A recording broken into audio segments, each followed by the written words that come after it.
Bismillahirrahmanirrahim. Waxaan isla arkaynaa muhiimadda iyo sida loo adeegsado freeze baniska. Inta badan marka la isticmaalayo Excel-ka oo la buuxinayo xog, gaar ahaan macallimiinta oo kale markay xog buuxinayaan oo kale tan oo kale ah, waxaa lagu dhib qabaa ayadoo uu qarsoomaya header-ka ama ciwaankaas kore.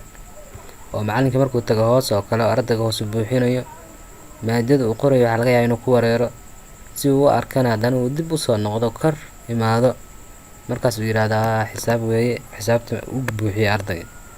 marka si taas laga maaranto waxaan sameynaynaa toolskan la dhaho freeze baniska ayaa isticmaalaynaa. ciwaankan kore ee magacyada maadooyinka iyo ardayda inuu qoran yihiin hoostiisa kan ka hooseeyo ee ardayga koowaad oo kale tusaale ayaa dooranaysaa. kadib view ayaad sii dooranaysaa, waxaad tegaysaa halkaas ku qoran tahay freeze baniska ayaad tegaysaa. freeze baniska midkaas u koreeyo ayaad dooranaysaa.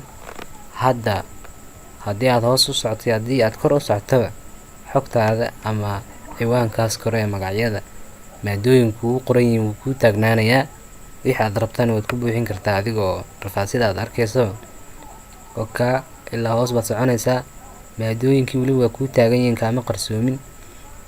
haddii aad ka noqonayso freeze baniska tegaysaa unfreeze baniska dhigaysaa sidii hore uu ku ahaan jiray uu ku noqonayaa xogtii ka qarsoomaysaa. marka rabtana waa xiranaysaa, marka rabtana sidaas u furanaysaa. aad baa u mahadsantihiin. Assalaamu calaykum waraxmatullaahi tacaala wabarakaatuh.